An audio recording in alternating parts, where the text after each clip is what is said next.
Good morning. How you guys doing? Welcome to Tea Talk Toronto. I'm your girl named Nicole, sipping and spilling the tea. Today we're gonna be talking about some stuff. We're gonna be talking about P.Diddy, Bad Boys, Jennifer Polak, and more. But before we get started, yeah, I know I lost a nail. I lost a nail. Okay, I'm gonna fix it. Don't worry. How was your weekend? I had a wonderful weekend. Okay, I did the most. Check out my IG. Okay, I want to say thanks to my babe for taking care of my heart. Okay, hi Mimiko. This is how I know he loves me. Okay, we're together all weekend. Okay, I came home on Sunday, and guess what? He already come to take me for coffee. I'm like, you miss me already? Oh yes, I know why. Baby, you can have whatever you like. All right, moving on. I'm being reckless because I wasn't here on Sunday. So I just want to spill some tea with all you. Oh, I tell all you already in March, I love up your man. Now in April, okay? I love him up so much, you see? April 2nd, he can't get enough for me. What's going to happen in May? Madness. I. Okay, moving along. Let's talk about P. Diddy, Puff Daddy, Diddy, One Love, or Love, or whatever his name is, okay? So he's been trending in the news, and I'm like, I ain't trying to talk about nobody because I'm a struggling YouTuber here in Toronto, and I don't want nobody to strike me, okay? I don't want anything. I ain't got money like that. I'm balling on a budget, okay? But I'm waiting for, what's his name? 50 Cents. Oh, yes, I'm waiting for Surviving Diddy. If that's a thing. Nick Cannon, be careful, because you have how much? 12 kids now? I'm just saying, allegedly. Who else? Surviving, who else? I was going to call Toronto, man. I'm like, yo, I'm not going there. Oh, no. If I ever go, no, I'm going down for it. All right, moving on. Okay, so this is why I'm not talking about him, because the only bad boys I want to talk about is Martin and Will Smith. OMG, bad boy die. What is it? Right on that. Listen to me. I saw the trailer. Miami Finest is on the run, and there is a twist. What? We going? Oh, I already know we going. Certain things about him, I know. Yeah. That's our movie. We've been to the last one. We talk certain things. It's like he says he dictates the pace, and I'm just enjoying the ride. What's up? Sometimes you have to get him on a break. Okay, I wanted to see Bob Marley. You see what happened. One Love on his birthday, we in April, but it's all good. He's making up for it. Moving on. Okay, let's talk about something serious, okay? Because as I said, TikTok is to entertain, engage, and empower, okay? We're going to tap into Jennifer Polak, okay? Polak. Google it, 45 years old, child daycare worker from Ajax, has DIED, because I'm not sure I can say the word, as a result of domestic V, okay? Her partner, Kyle, is currently charged with second-degree M. Okay. It says she loves her job. She brings sunshine into the lives of everyone she meets. This is something that is often a trigger to many, including myself. However, I've healed from my situation. However, it's still a sensitive topic. I remember many years ago, I said when my daughter turned 18, I'm going to write a book and tell my story. She always gives me permission. She says, do whatever you want, mommy. This is your story. Stand in your truth. I'm not here to drag anybody because that's not my style unless it's fun and, but in the seriousness of my abuser, I let him rest in peace many years ago. No, he's still alive. But to me, that's where I had to put him, in order to overcome certain things.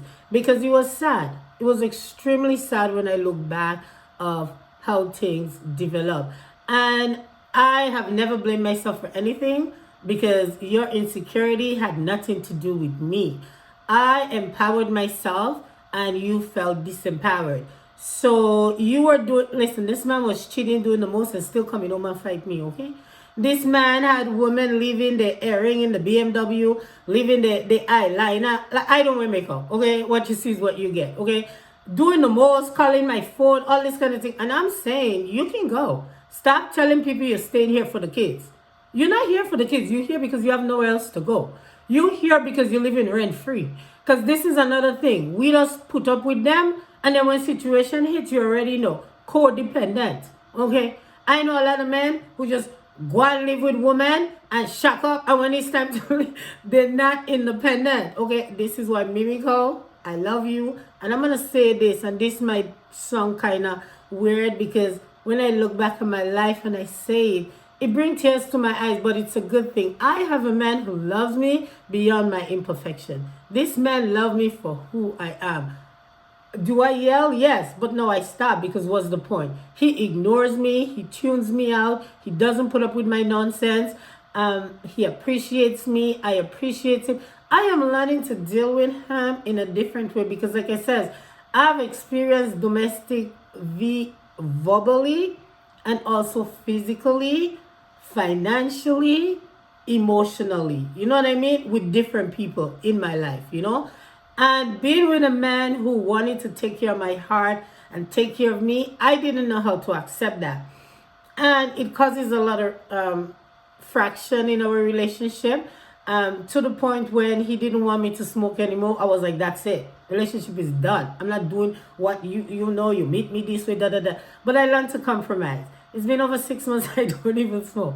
I don't. I respect certain things about him. He respects certain things about me. Sometimes I'm like, I'm not your client. But I get it, okay? So I'm very proud to say I am with a man who takes care of my heart. And like I said, the time he yelled at me, I won't lie, was when I went outside and and I came back and I thought he couldn't smell it and he lost it. I was like, oh my gosh. I'm like, you are losing it. Like, he was sweating. He was so mad. I'm like, damn. From that day, boundaries. Boundaries. I'm not going to piss you off that much. Whoa. Because I've done other things to piss you off and you didn't even yell. And this, you yell, you know what? And I'm respectful of that. He don't drink, he don't smoke, he don't want it to wrong him. We move on. It's also, when it comes to domestic violence, I've noticed a common theme, that someone will love your abuser. You know what I mean? I was in love with somebody else's abuser.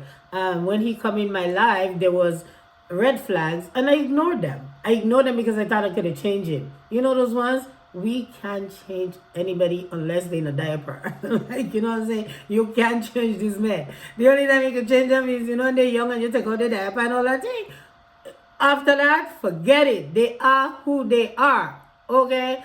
But I stayed. I stayed like many others had stayed for the kids. I stayed because, you know, public perception. I stayed. And it's so funny. After me as a woman who stayed and protect him and did all that, he still says the most about me. I am the worst thing he ever meet. This man walked. I wasn't even in court. Okay, this man almost KILL me in front of my kids, and I didn't want child support. I didn't want nothing, because at the end of the day, Nelson Mandela says it always seems impossible until it's done. And I'm like, there's no money in the world worth me compromising who I am for you. They have opportunity to see the kids, they choose not to, and then they turn it around. Some men, years later, you on Instagram, Facebook, you see your daughter or your son, instead of trying to build a relationship with them, you're trying to turn them against their mom. How does that make any sense? Get over it. Honestly, this is why some people are who they are. I've learned that when you walk around with a lot of anger towards certain things, trust me, you'll be bitter forever. I'm not bitter with nobody, okay? Trust me. I just go into the spaces. Sometimes they don't want me in there, but I'm there.